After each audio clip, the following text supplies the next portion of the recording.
श्री हरिवंश, कैसे हैं आप लोग। श्री जी और गुरुदेव की कृपा से बहुत ही अच्छे होंगे।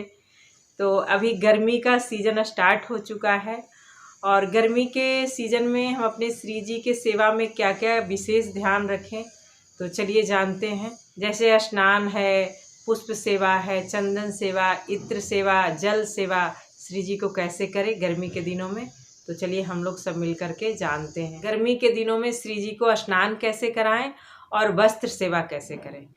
गर्मी के दिन में श्री जी को शीतल जल से स्नान कराना चाहिए। जल में थोड़ा सा गुलाब जल डाल लीजिए और जमुना जल मिक्स कर लीजिए और धीरे धीरे श्री जी को स्नान कराइए शीतल जल से, क्योंकि बहुत गर्मी है।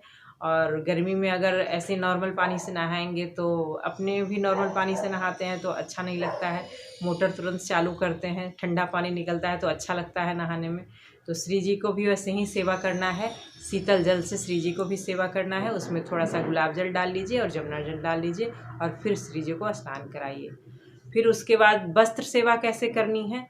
गर्मी के दिनों में सूती वस्त्र ज़्यादा पहनाइए, एकदम सॉफ्ट कॉटन का वस्त्र श्री जी को धारण कराइए, क्योंकि अपने भी ऐसा सिंथेटिक कपड़ा पहनते हैं तो अच्छा नहीं लगता है, वो चुभते रहता है, गर्मी में बहुत पसीना निकलता है अपना कोई भी ऐसा ज़्यादा हैवी कपड़ा से। तो जितना हो सके उतना सूती वस्त्र धारण कराएं जो एकदम लाइट वेट हो गर्मी के हिसाब से।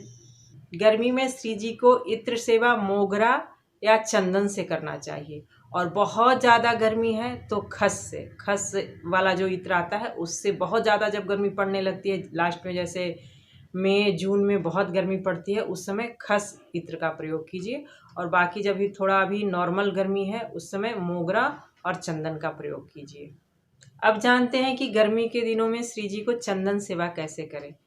तो गर्मी के दिनों में जब हम लोग श्री जी के पत्रावली करते हैं तो उसमें थोड़ा सा कपूर डाल लीजिए और धीरे धीरे धीरे धीरे उसको घिस करके और श्री जी के बहुत सुंदर पत्रावली कीजिए। उससे हमारी श्री जी बहुत प्रसन्न होती हैं पत्रावली से। चंदन के बाद जानेंगे कि गर्मी के दिनों में श्री जी को पुष्प सेवा कैसे करें। तो गर्मी के दिनों में श्री जी को पुष्प सेवा फूलों का माला से करें। जैसे ठंडी में तो हम लोग इसका मोती और कपड़े का माला पहनाते हैं श्री जी को, लेकिन गर्मी के दिनों में श्री जी को फूलों की माला पहनाइए, उससे बहुत शीतलता प्रदान होती है। जैसे गुलाब का फूल या मोगरे का फूल, कोई भी जो भी आपके पास फूल है उससे सेवा कीजिए श्री जी को। तो अगर फूल कम है तो ऐसे ही श्री जी को अर्पित कीजिए।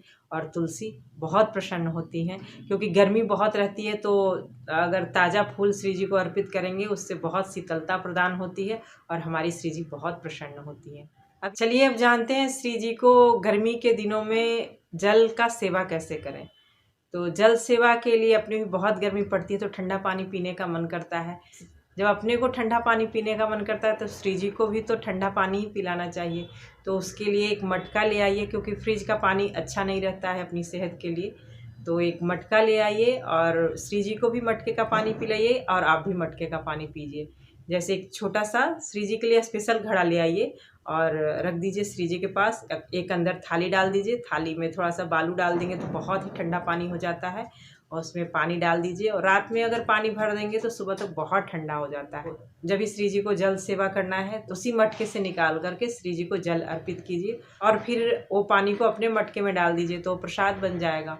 गर्मी में बहुत मन करता है कि ठंडा ठंडा ही चीज़ खाइए, जैसे दही है, मिश्री है, लस्सी, छाछ, ये सब बहुत अच्छा लगता है गर्मी में।